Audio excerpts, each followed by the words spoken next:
সকাল সকাল ওভাল টেবিলে চায়ের আড্ডা বসেছে। আরেকজন কই আড্ডার মেম্বার? নেক্সট কাপ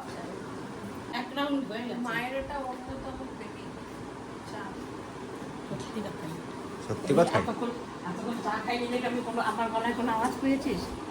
হ্যাঁ, এইবারে আওয়াজটা পাওয়া যাচ্ছে, গৌরাঙ্গ সরণি মোড় থেকে পাওয়া যাচ্ছে। ওটা বিস্কুট খেয়ে নিয়েছিস? গোটা কোথায়? ওই যে টুকরো ভাঙা, কি বলিস রে? গোটা ওই জন্য ওটাই গোটা। যেটুকুনো এই দিয়েছিস তো এইটুকুনো কুটুর কুটুর করে ছেলে বিস্কিট খেয়েছে, আমাকেও খাইয়েছে, খাইয়েছে মানে আমার মুখে লাগিয়েছে। এই যে আমার ঠোঁটের উপরে ওখানে সব লেগে আছে বিস্কিট। কেউ কেউ ভালো ছেলে, নিজে একা খায় না, সবাইকে দিয়েছি। আমি খেয়েছো না, ছেলে খেয়েছে, কে বলবে? ছেলে মুখ নাড়ছে, আমি মুখ নাড়ছি না। তোমার মুখের গোড়া রয়েছে যখন তুমিও খেয়েছো। ভালো ভালো খাইয়েছে তো, আমাকে খাইয়েছে। ভালো পাপা। হ্যাঁ, তার সাথে সাথে সবাইকে জানাচ্ছি good morning and welcome back to our channel. আজকের ব্লগটা শুরু হচ্ছে এখান থেকে, চায়ের টেবিল থেকে। সকাল থেকেই বেশ গরম, একটা ঘাম ঘাম প্যাচ প্যাচে টাইপের ওয়েদার চলছে। এই ঘাম আর গরম একসঙ্গে কোনো কিছু করে শান্তি। তো যাই হোক, চলো দিনটাকে গরমের মধ্যে দিয়ে এখান থেকে শুরু করি। সব থেকে উঁচু চেয়ারে গিয়ে বসেছে। এই এই এই এই এই ওগুলো কি হচ্ছে? ওটা কি হচ্ছে? তোমাকে তো দিয়েছে একটা খেলনা।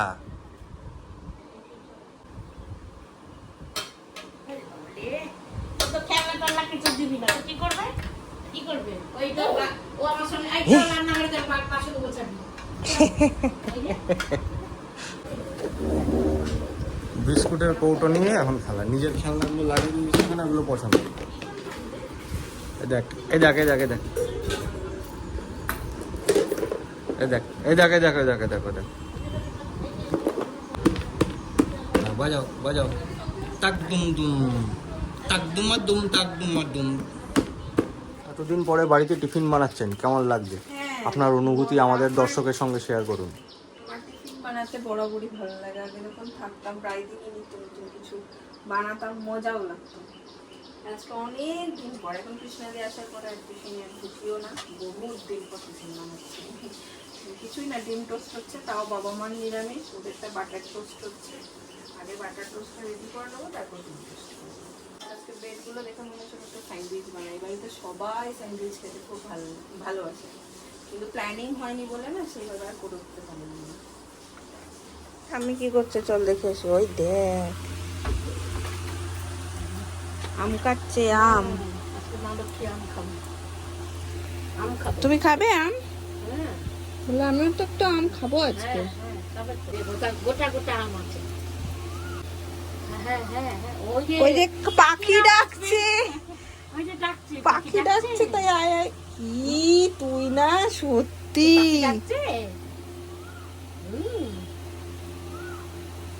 মন দিয়ে শুনছে, দেখো।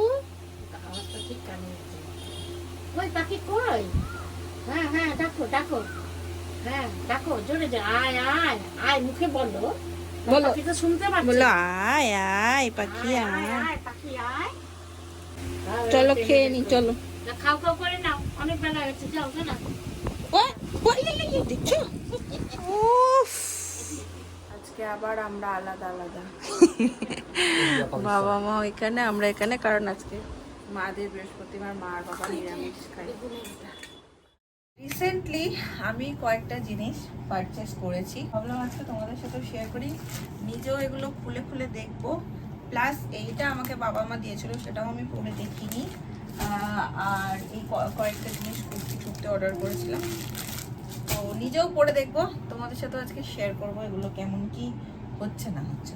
চলো প্রথমে আমি ট্রাই করবো হচ্ছে এটা একটা শর্ট, তা মিন্ত্রা থেকে আমি এটা নিয়েছি।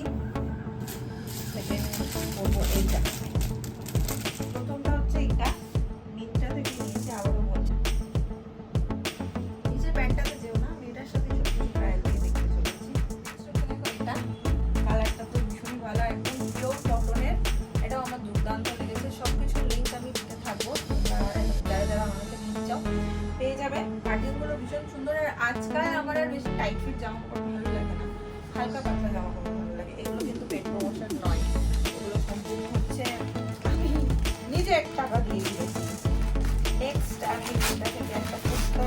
সেট নিয়েছিলাম একটা। আর এবার এটা দেখার পালা।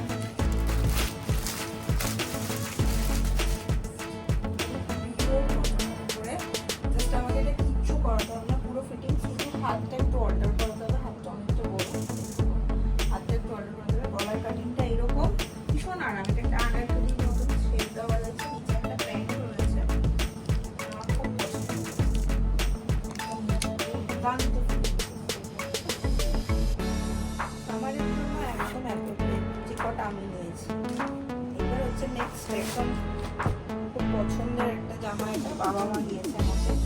আমার কালারটা খুব পছন্দের, এটা অনেক বড় হবে আমি বুঝতেই পারছি, তো অর্ডার করতে হবে এটা। আমি তাও আবার পরে দেখাচ্ছি, আমার বলছিলাম একটু অর্ডার করার জন্য আমাকে। বাট ওভারঅল কাটিংটাও এটার প্রায় সেম, এটার প্যান্টটা আমি আলাদা করে দেখিয়ে দিচ্ছি তোমাদেরকে। এটা এরকম প্রিন্ট, এটা পরিনি, বাকি একদমই সেম। এটাতে শুধু একটা দোপাট্টা আছে, এটাও খুব সুন্দর। সব মিলিয়ে এই হলো আমার সামার কালেকশন। মোটামুটি আমি এইখানে থাকার জন্য এই কটা নিয়েছি। তো তোমাদের কেমন লাগলো জানি, আর কোনটা সব থেকে ভালো লেগেছে সেটাও কিন্তু কমেন্ট করে জানি। তুলোমানির সাথে একবার করে বন্ধুত্ব হচ্ছে, মাঝখানে গ্যাপ পড়ে যাচ্ছে, আর ব্যাস গাজনি টিমের মেম্বার তুলোমানিকে ভুলে যাচ্ছে। এরকম ভুললে হবে না, বুঝছিস তো? সন্ধ্যের টাইমে প্রায় দিন ঘিকে আমি দিই সুজি, এখানে ঘিতে একটু আমার সুজিটা ড্রাই রোস্ট করাই থাকে, ওইটা একটুখানি দুধের সাথে মিশিয়ে দিই। এটাই ও সন্ধ্যাবেলায় খাবার, কারণ ও সুজিটাই একটু সব খাবারের মধ্যে পছন্দ করে বেশি, তো সেই জন্য আমি সুজিটাই ওকে দিই সন্ধ্যের টাইমটা। যেহেতু ধরো 1 চামচ কি 1.5 চামচ মতন দিই, কারণ গ্যাপ খুব কম থাকে, পরে আবার রাতের খাবার থাকে, তো সেই জন্য ওই জাস্ট একটু অল্প স্ন্যাক্স হিসেবে দিই। আমরা এখন একটু বেরোলাম বাইরে, আজকে এত সুন্দর হাওয়া দিচ্ছে না, তো একটু যাব। বাবা মার ওষুধগুলো একটু শেষ হয়ে গেছে, সেটাও আনার আছে। আর নীল ওপরে খুব গরম, তো ভাবলাম একটু ওকে তো নিয়ে আমি বেরোই, ওটা ওর অভ্যাস হয়ে গেছে। ঘুম থেকে উঠেও খুব ছটপট করে, ছাদে একটু ঘুরিয়ে আনলাম, এই টাইমটাও মানে ছটপট ছটপট করছে। চল, গরমের জন্য ছটপটটা করছে আরো। চল তাহলে একটু হাঁটাও হবে, ওষুধও নিয়ে একদম ঢুকে যাব। বলতে বলতে আমার মাথায় একটা জিনিস এলো, কি? ঋতু হওয়ার আগে অবধি হুম, মানে হাতে গুনে হয়তো একটা কি দুটো বাচ্চাকে আমি হয়তো কোলে কখনো নিয়েছো। কোলে নিয়েছি, আমি কোলে নিতে পারি না। হ্যাঁ কিন্তু তাই ভাবছি যে বাবা মা হয়ে যাওয়ার পর, হ্যাঁ, ছেলে মেয়ে হয়ে যাওয়ার পর কত চেঞ্জ হয়ে যায়। অনেকেই আছে যেমন বাচ্চা কোলে নিতে ভয় পায় বা অত কমফোর্টেবল আমি তো ফিল মনে করে করি না, দুটো তুলে নেওয়া। কিন্তু তারপর আরামসে মানে মা বাবা হয়ে যাওয়ার পর যে কত প্রথম যখন দুটোকে কোলে নিয়েছি বন্যির কাছে পকাতে, হ্যাঁ ও নিতে চাইতো না হসপিটালে, ধরবো না লেগে যাবে, আমি বলতাম তোমাকেই দায়িত্ব নিতে হবে, আমি তুমি দুজনে মিলে ডিসিশনটা নিয়েছি, তোমাকে মানে দায়িত্ব নিতে হবে, নিতে হবে, কিচ্ছু হবে না, হতে পারে না কিছু, তুমি নাও। কি ভয় আমার খুব ভয় পেত। স্যান্ডো গেঞ্জি পরিয়ে আমরা আজকে বের করে নিয়েছি, এই গরমের মধ্যে যাবো আমারও তো পাড়ারই ঠান্ডা দোকান, পরে বেরোলে ভালো হতো। সেই যাবো পাড়ার দোকান, অসুবিধা নেই। ওষুধের দোকানে এসে মাতো করি দেখো, এই বকা দেবে কিন্তু, বকা দেবে কিন্তু, তখন বুঝবে কেমন লাগে। আর হ্যালো বলে দাও, কি হচ্ছে? হ্যালো বলে দাও, হ্যালো বলে দাও, ভালো করেছো আঙ্কেলকে, ভালো করেছো। ব্যাস। আসো আমার কাছে আসো। একবার যাও, একবার যাও, যাবেই না নিজে নিজে তাই বলো, তাড়াতাড়ি বড় হয়ে যাক। চলো, এই হলো ওষুধ। আর এই যে ওষুধের দোকানের যে দাদা, মানে আমরা এখান থেকে আমার গোটা প্রেগনেন্সির টাইমে ওষুধ নিয়েছি, মানে সবসময়ই নিই, তো এই দাদা মোটামুটি আমার জার্নিটা দেখেছে এবং বাড়িতে ইঞ্জেকশনও দিতে যেত আমাকে, মনে আছে? তো সেইখান থেকে এখন নীলকে এতদিন পর নিয়ে গেলাম। দাদাও বলছে যে মানে হয় না, ছোটোবেলায় যখন এখানে ছিলাম যখন 1 মাস, তখন ডক্টর দেখানোর সময় এখান থেকে ওষুধ নিয়েছি, দেখেছি। তারপরে একদম এখন দেখলো, তো অনেকটা টাইম পরে দেখলো ওকে, যেতে চাইছে না দাদার কোলে। তো দাদা বলছে এরপর কত আসবি আমার কাছে আর বলবি কাকু মা পাঠিয়েছে এই ওষুধটা দাও। নীলবাবুকে খাওয়ালাম, ইতিমধ্যে আবার বাবাই ফোন করেছে নিচে আয়, তো এখন আবার যাচ্ছি, কেন ডাকছে দেখি। তো তুই তো ওপরে যেতে পারতি। এখন জানলাম যে তালা দেওয়া না, আমিও তো এই গেটটা খুলে ঢুকি। কি এনেছিস? চাউমিন আর চিলি ফিশ। কে বানাইছে? পরি ক্যান্টিন। নীলবাবু ব্যাস হয়ে গেছে, আর দেখি এবার পরি কিচেন থেকে কি এসছে। এটা চিলি ফিশ, এটা হচ্ছে নুডলস।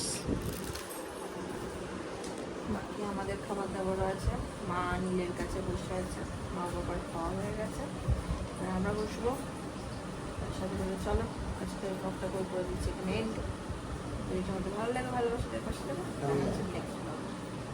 টাটা।